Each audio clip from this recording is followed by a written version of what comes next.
بسم اللہ الرحمن الرحیم۔ المجرورات ہوا ما اشتمل علی علم المضاف الیہ۔ یہ مقاصد ثلاثہ میں سے تیسرا مقصد مجرورات یہاں سے بیان ہو رہا ہے۔ مرفوعات اور منصوبات مکمل ہو گئی۔ مجرورات کی تعریف مصنف رحمۃ اللہ علیہ نے کی ہے۔ ہوا ما اشتمل علی علم المضاف الیہ۔ ترکیب کے اعتبار سے مجرورات کا پڑھنے کا وہی طریقہ ہے جو پیچھے مرفوعات اور منصوبات میں گزرا تھا۔ یہ مبتدا بنا کے خبر محذوف قرار دیں یا اس کو خبر قرار دیں مبتدا محذوف کی، حاذی المجرورات یا المجرورات حاذی، یا پھر مبنی بر سکون پڑھیں اس کو، اس میں متمکن چونکہ ترکیب میں نہیں ہے تو مبنی ہوتا ہے، لہذا مبتدا مبنی بر سکون بھی پڑھا جا سکتا ہے۔ یہ سارے طریقے ٹھیک ہیں اس میں۔ وما اشتمل علی علم المضاف الیہ، اس تعریف میں ہوا ضمیر جس طرح پیچھے مرفوعات اور منصوبات میں مجرور کی طرف راجع ہے، جیسے مرفوع کی طرف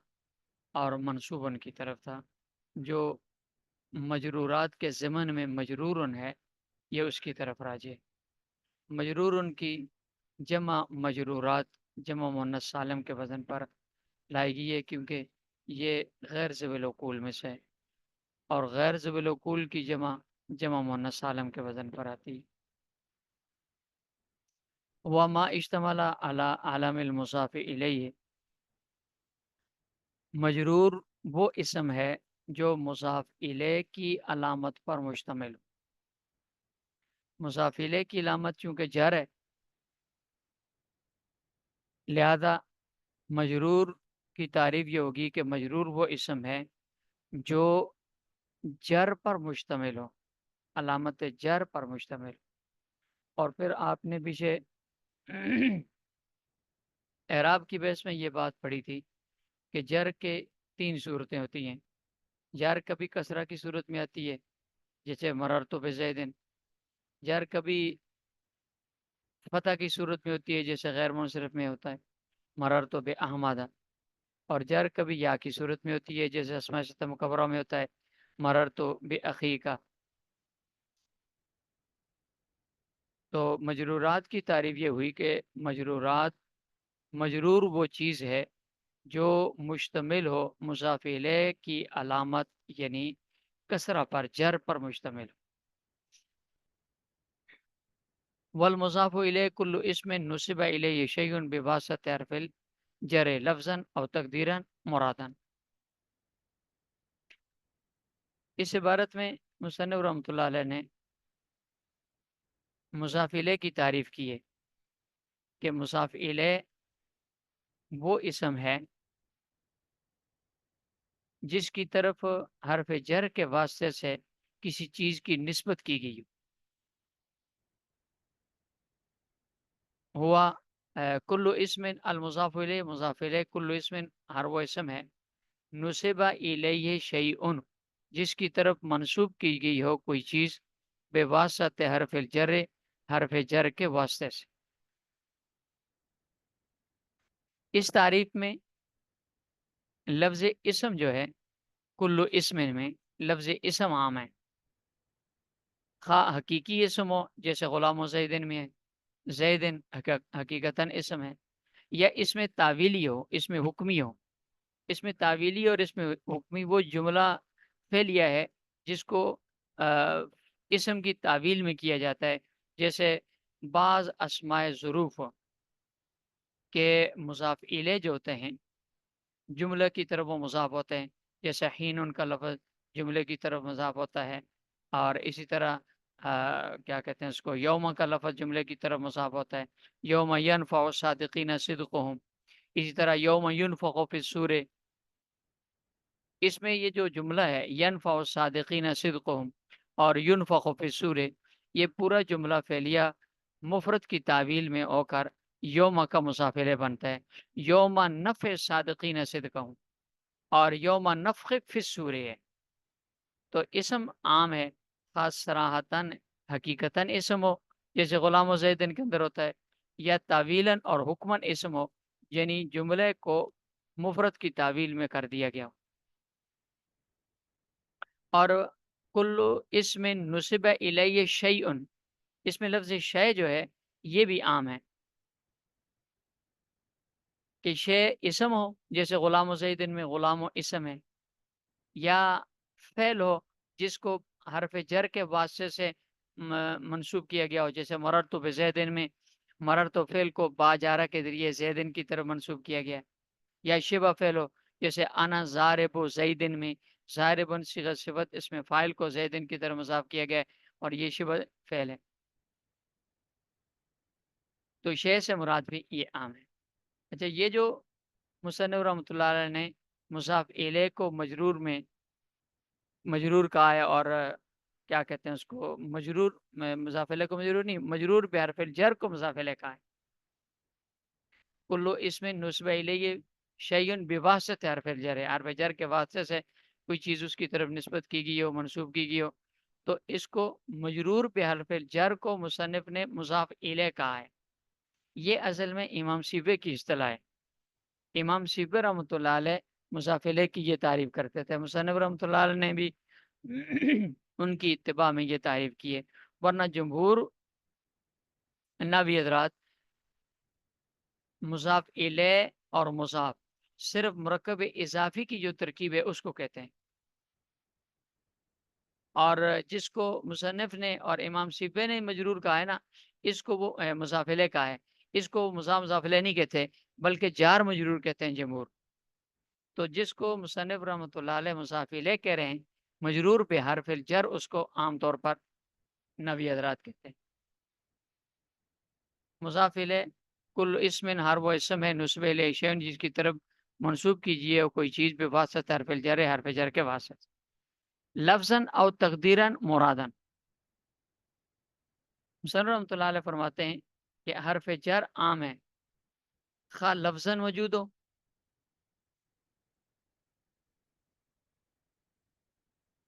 یا تقدیراً ہو لیکن مراد ہو۔ لفظاً موجود ہونے کا مطلب یہ ہے کہ عبارت میں لفظاً موجود ہو، جیسے مررت بزیدن ہے، اس میں مررت بزیدن میں با عبارت میں حرف جر موجود ہے، اور یا حرف جر عبارت میں موجود تو نہ ہو، محذوف ہو، مقدر ہو، لیکن مراد ہو وہ، جیسے غلام و زیدن، اس میں اسی طرح خاتم و فزتن، اس میں حرف جر مقدر ہے اور مراد بھی ہے، اور اس کا اثر لفظوں میں ظاہر بھی ہو رہا ہے۔ غلام و زیدن اصل میں غلامون لزیدن، اور خاتم و فزتن اصل میں خاتم و من فزتن ہے، یہاں لام جارا اور من جارا یہ دونوں وہ ہیں مقدر ہیں، لیکن ان کا اثر مراد ہے، اس لیے ان کا اثر عبارت میں موجود ہے کہ زیدن اور فزتن ان لام جارا اور من جارا کی وجہ سے مجرور ہوتے ہیں۔ یہ اصل میں مرادن کی عبارت مصنف رحمۃ اللہ علیہ نے مفعول اس کو مفعول لہو کو اور مفعول فی کو نکالنے کے لیے ذکر کی ہے کہ مفعول لہو کے اندر بھی لام موجود ہوتا ہے، پیچھے آپ نے منصوبات میں پڑھا ہے، اور مفعول کیا کہتے ہیں اس کو فی کے اندر بھی حرف جر محذوف ہوتا ہے، لیکن ان کو مضاف الیہ کوئی بھی نہیں کہتا، اس لیے کہ اس کا مضاف الیہ مقدر تو ہوتا ہے لیکن مراد نہیں ہوتا، کیونکہ حرف جر مقدر ہونے میں، خالی مقدر ہونے میں، اور حرف جر مقدر مراد ہونے میں فرق ہے۔ خالی مقدر وہ ہوتا ہے کہ جو لفظوں میں موجود نہ ہو، محذوف ہو، لیکن اس کا اثر عبارت میں ظاہر نہ ہوتا ہو، جیسے ضربت تعدیباً، اس میں لام جارہ محذوف ہے، اصل عبارت ہے ضربت للتعدیب، تو لام جارہ مقدر ہے لیکن مراد نہیں ہے، اس لیے آگے اس کا تعدیباً پر اثر جر ظاہر نہیں ہو رہی۔ اسی طرح سم تو شہرن، اصل میں سم تو فی شہرین ہے،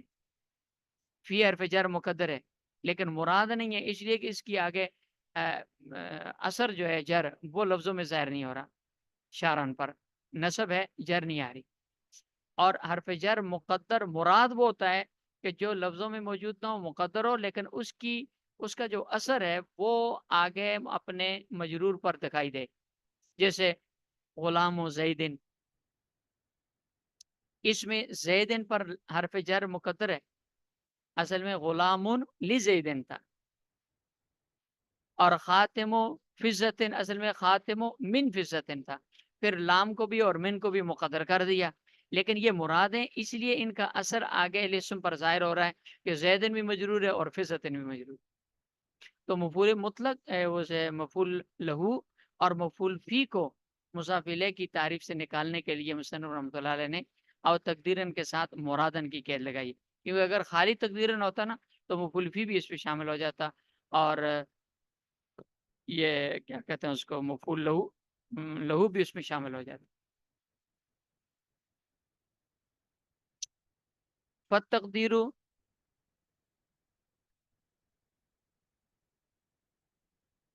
شرط ان یکون المضاف اسما مجردا تنوینہ لاجلها، یہاں سے مصنف رحمۃ اللہ علیہ مضاف الیہ سے حرف جر کے مقدر ہونے کی شرائط بیان فرما رہے ہیں، اور دو شرطیں مصنف رحمۃ اللہ علیہ نے حرف جر کے مقدر ہونے کی بیان فرمائی ہیں۔ پہلی شرط یہ ہے کہ ان یکون المضاف اسما مجردا، کہ مضاف اسم ہو، ان یکون المضاف اسما، کہ مضاف اسم ہو۔ اگر مضاف اسم نہ ہو بلکہ فعل ہو تو پھر حرف جر کا لفظوں میں ذکر کرنا ضروری ہے، جیسے مرر تو بزیدن میں مصنف رحمۃ اللہ علیہ کے نزدیک مرر تو مضاف ہے، حرف جر کی واسطے سے زیدن کی طرف مجرور منصوب ہو رہا ہے، لہذا چونکہ فعل تھا اس لیے آگے حرف جر کو عبارت میں ذکر کر دیا، مرر تو زیدن نہیں کہتا ہے، مرر تو بزیدن کہا جاتا ہے۔ دوسری شرط ہے مجردن، کہ تنوین ہو لاجلها، کہ مضاف اسم اس کا اضافت کے لیے، اضافت کی وجہ سے الف لام اور تنوین سے خالی ہونا، اضافت کی وجہ سے اس لیے کہا کہ اگر اضافت کے علاوہ کسی اور وجہ سے وہ الف لام سے خالی ہے، تنوین سے خالی ہے، یا تنوین کے قائم مقام جو نون تسنیہ جمع ہوتا ہے اسے خالی ہے، تو اس کو مضاف نہیں کہا جاتا۔ اضافت کی وجہ سے وہ الف لام سے، تنوین سے، تسنیہ جمع سے، کہ نون سے خالی ہو، یہ دو شرطیں ہیں اس کے لیے مضاف حرف جر کے مقدر ہونے کے لیے۔ وہ شرط ہو، اس کے لیے شرط یہ کہ یہ کون المضاف اسمن، مضاف اسم ہو، مجردن تنوینہ لاجلها، اور وہ اپنی تنوین سے، صرف تنوین مراد نہیں ہے، تنوین اور اس کا قائم مقام الف لام بھی اس میں آتا ہے، تسنیہ جمع کا جو نون ہے وہ بھی اس میں آتا ہے۔ وہی امانویتن و لفظیتن،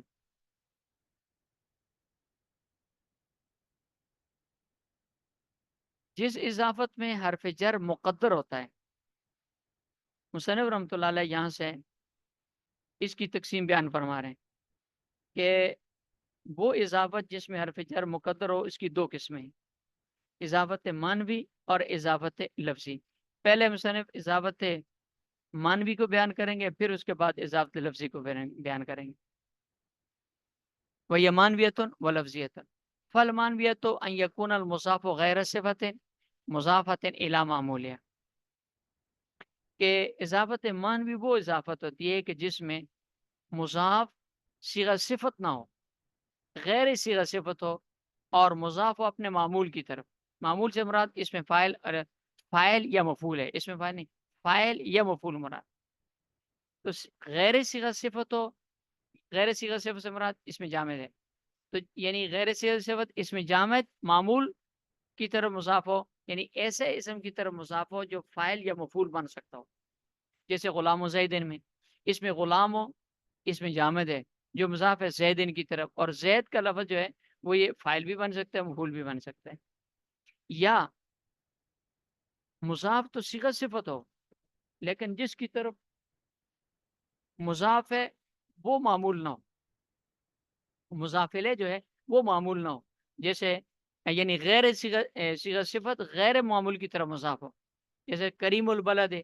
اب اس میں کریم صیغہ صفت ہے، صفت مشبہ ہے، لیکن جس کی طرف مضاف ہو رہا ہے وہ البلد ہے، وہ فاعل بھی نہیں بن سکتا مفعول بھی نہیں بن سکتا۔